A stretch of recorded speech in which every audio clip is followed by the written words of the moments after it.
So in the 1960s, our speaker Terence was a student, like many of you, at UC Berkeley, and he left in the middle of things to go on a tour around the world for 7 years that ended in the deepest Amazon basin, where he had an experience that has determined his life in the 20 years following, and which is the subject of his latest book, True Hallucinations. So now in this historic moment, after all this time, Terence will ascend the platform of the University of California for the first time. What I thought I would talk about when I was approached to do this, the pressure was to say something new, which is a heart-sinking pressure to a warhorse of the lecture circuit. I started out thinking I would never repeat myself and sometimes wonder if I'll ever have a new idea again. But what I wanted to talk about this evening was illusions. And I called the lecture The Taxonomy of Illusion, because I think it's interesting to attempt to classify and relate the various kinds of illusions that stand between us and that presupposed naked, radiant truth.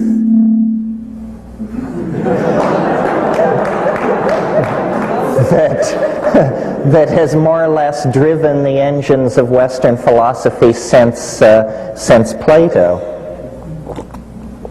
Of course, the great victory of modernity is to disabuse ourselves of such naive notions, but they die hard, I think.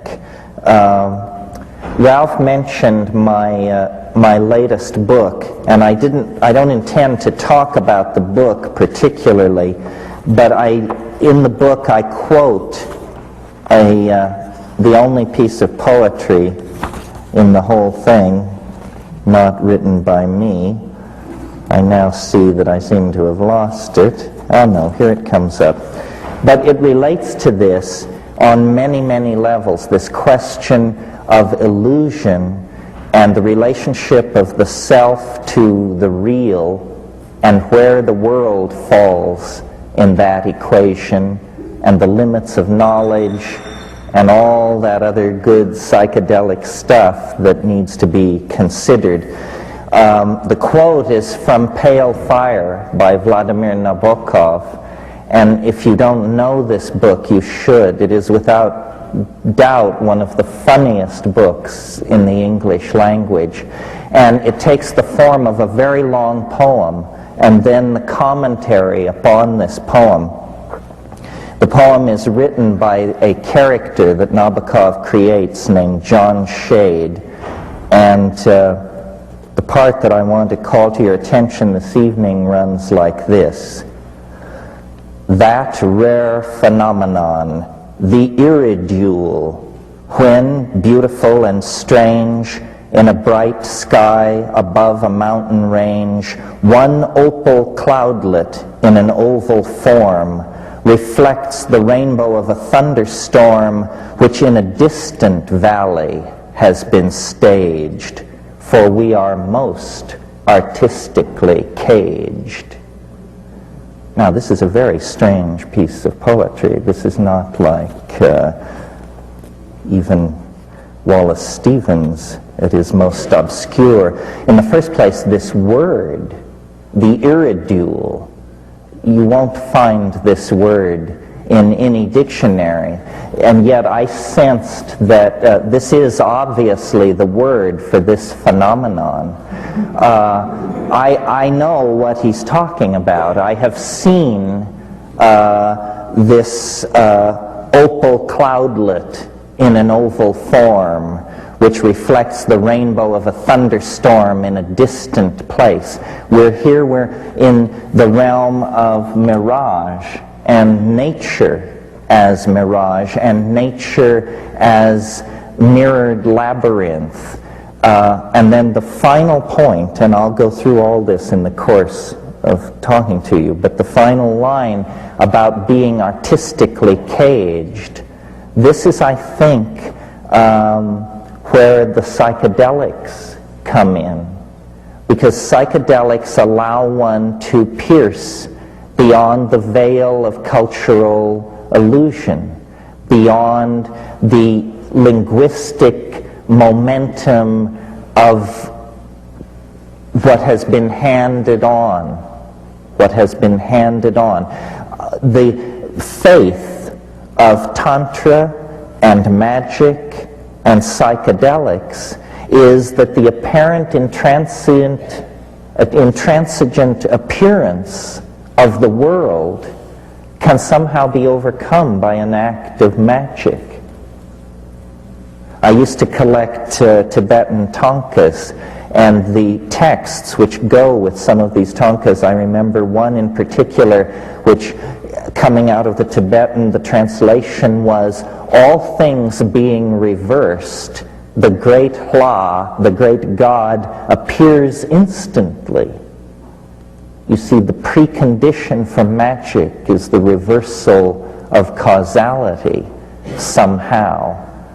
And as moderns, we have grown to give great credence, I think, to the idea that the world is largely a linguistic structure, largely created through the participation of the observer. But we have not been able to take that perception and turn it into a technology. Instead, we are still driven by the blind momentum of atomic structure. Who was it who said the atoms blindly run? And then I think it was Whitehead who said, yes, but within the body they blindly run according to the body's plan.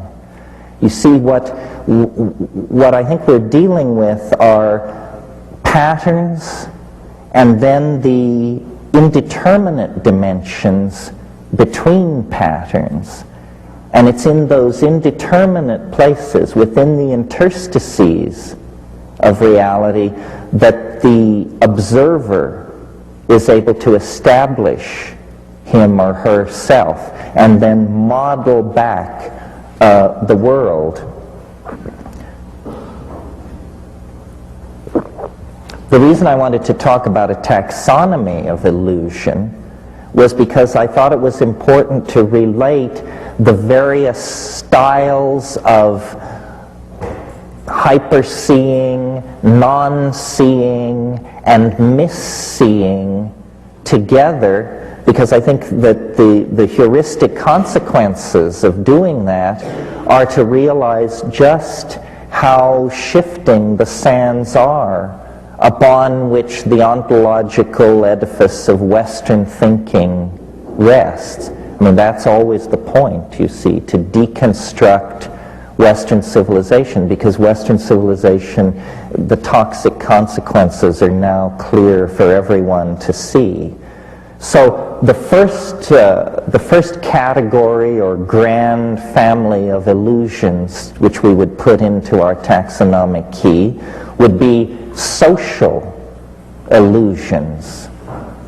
And when later we can argue this, but at this point in the discussion, illusion is / delusion. So the great social illusions, delusions, are sexism, racism, xenophobia, egoism, classism. The world is riddled and ruled by these social illusions, and no one is free of them. And so they constitute one broad category. I might just mention as an aside, a book which was very influential on me, and I never heard anybody else ever mention it, was a book by Rockcliffe called Illusions and Delusions of the Supernatural and the Occult.